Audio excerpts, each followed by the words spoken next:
Ha! Guess you didn't think of that, huh? We're continuing with... Achii! The man with the cane crooked his finger on the trigger. Achii stepped in front of Hitomi, shielding him with his body. Of course, by now we know that this is, the senior detective Kano is looking up to. So this is a police guy. I had suspicions earlier, but why is he threatening both Achii and Hitomi with a weapon? Is he like a traitor?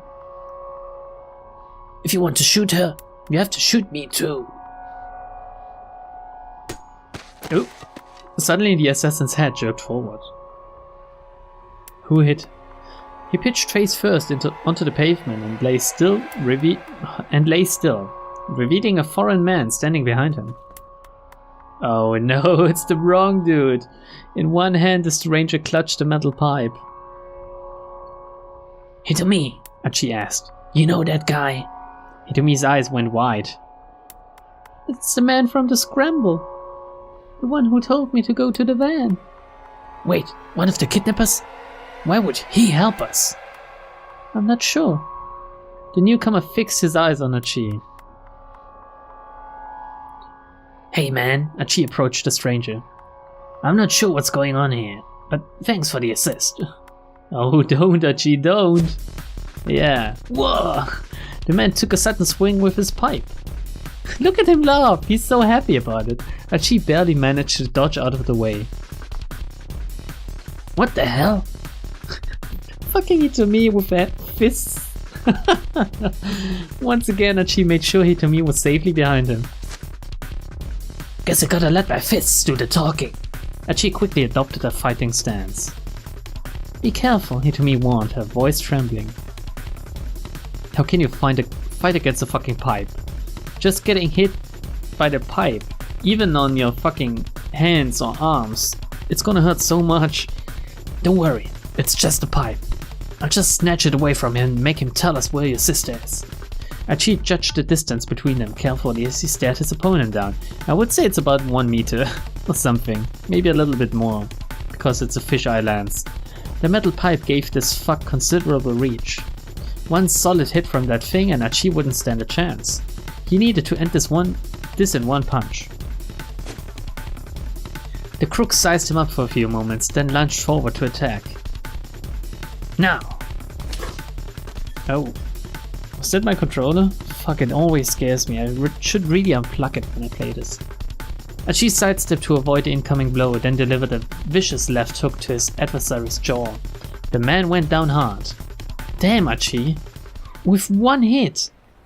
This guy is supposed to be some kind of syndicate gangster. Danger as well, but gangster is what I meant. Achii gazed at his fallen foe, flexing his knuckles. The thing about guys who bring weapons to fights is they always let themselves get too cocky. What skull? He looked the guy over. The man had a tattoo peeking from one of his ratty sleeves. Come on, buddy. You can't clock out just yet, Achii said. Get up. I've got a few questions for you. He knelt down to grab the man by his collar. Oh, well, crap. Halfway to his feet, the man pulled a gun from his breast pocket. Whoa, didn't know you were packing heat. Achii took a quick step backward. The man's eyes brimmed with rage. He looked ready to pull the trigger at any moment. But he didn't get the chance. It's the police dude, yep. The man with the cane had regained consciousness. Back on his feet, he trained his own gun on the foreigner. The foreigner quickly shifted his attention to the other gunman. Now this is what I call a Mexican standoff. Oh no you don't! Achii darted forward and kicked the kidnapper in the hand as hard as he could. How does Achii know who to trust here? Because from his perspective he can't trust anyone. The gun went flying from his grasp. With a low snarl, the man took up the metal pipe again. Just fucking shoot the guy, come on! Rather than go for Achii, however, he charged the man with the cane. What the? Achii watched in astonishment as the two men grappled. Yeah, just run away again. Now's our chance. Grabbing Hitomi by the hand, Achii broke into a run. I'm not sure running all the time is the best thing to do here. I think the best course of action would be to fucking listen to this dude for once. Jesus Christ. They ran for a long time, finally stopping to rest in a quiet municipal park. As they sat catching their breath, Archie sensed a new tension hit Hitomi. She hadn't said a word since their latest escape. What's wrong, Hitomi? She has to die, Archie. It's for your own good.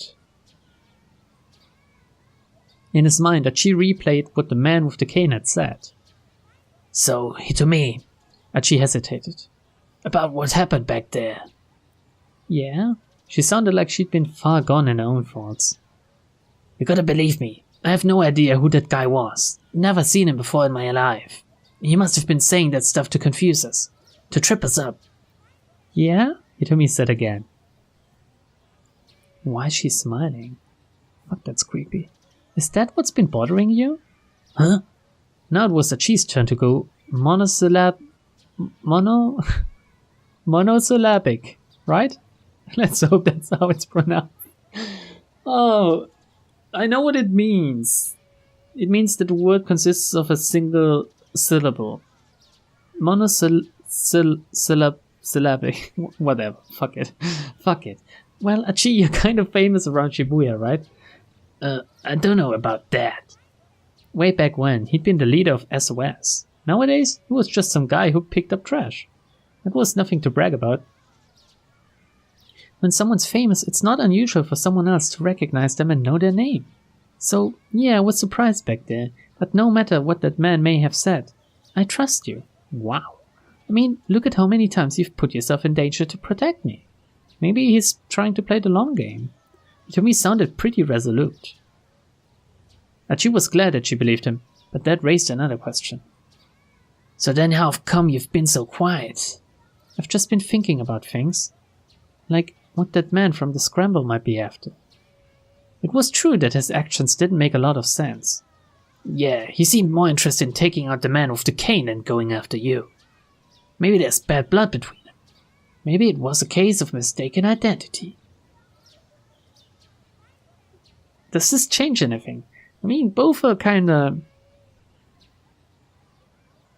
They don't change anything for Archie and Hitomi since they don't know the identity or the relation between the foreigners and the king guy, or the police, even. Archie let out a little chuckle. If we're lucky, maybe they'll take each other out for us.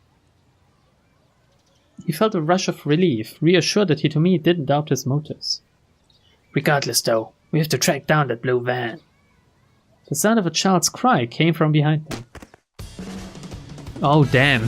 Holy shit, did she fall flat on her face? Turning to look, they saw the kidnapper rushing toward them. He had knocked over a little girl who was in his way. Damn it, don't do that. No rest for the weary, Archie sighed. Yet again, he and Hitomi sprinted away. Do you think he took out the guy with the cane? Hitomi's words came between panting huffs. Maybe. And she glanced back at the pursuer. Oh, there's another one. Well, there was someone else with him. Now they were being chased down by two foreigners. I liked this better when we were just running from one guy with a cane. In a one-on-one fight, Archie was confident he could keep Hitomi safe. 1 and 2 though, that was a different story. One guy might get a hold of her while he was facing off against the other. He had to make sure they lost these creeps no matter what. Oh, it's a keep out. It's a keep out, but I think we still have time for another one. So that's that for now, I guess. Let's do a server.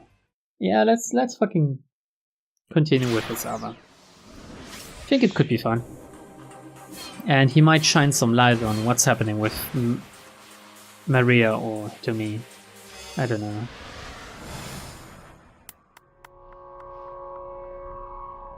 I don't deserve to be forgiven for what I've done.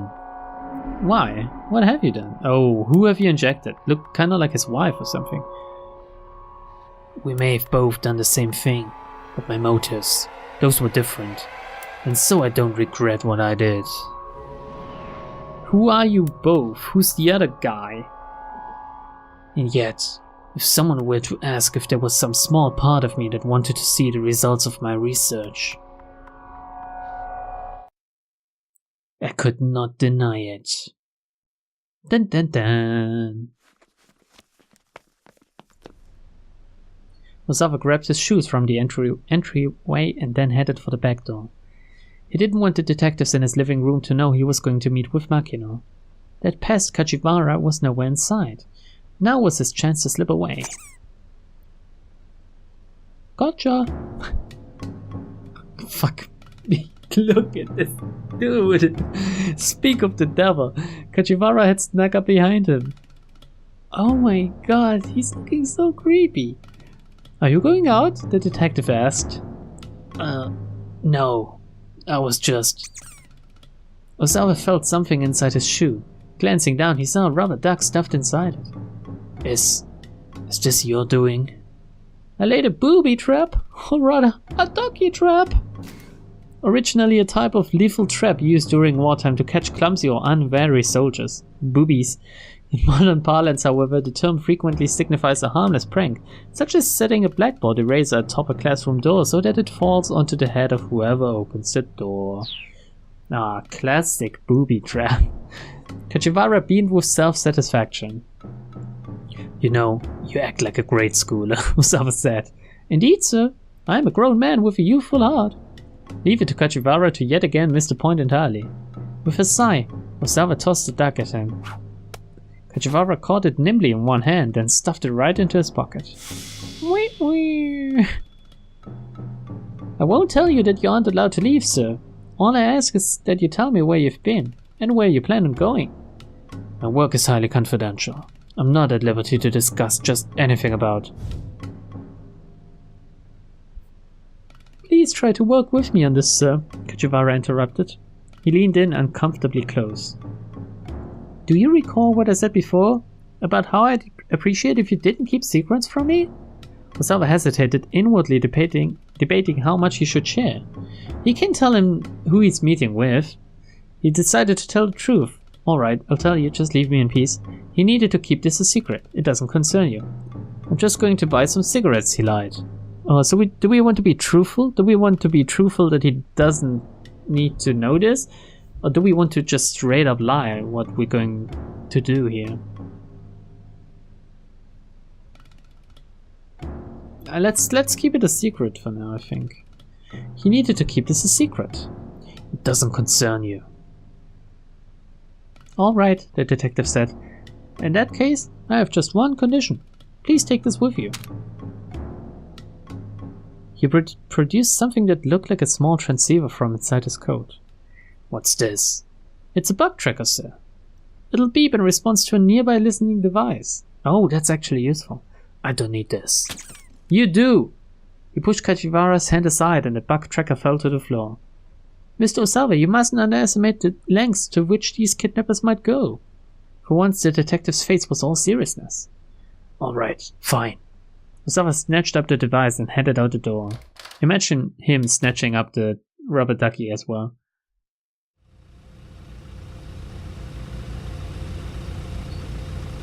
Makino's car was parked out front. The driver stood alongside it. I mean, if he's right outside, the police can take a guess at what he's doing, right? Osawa exchanged a wordless greeting with him, then got into the back. He found Makino reclining in one of the luxurious leather seats.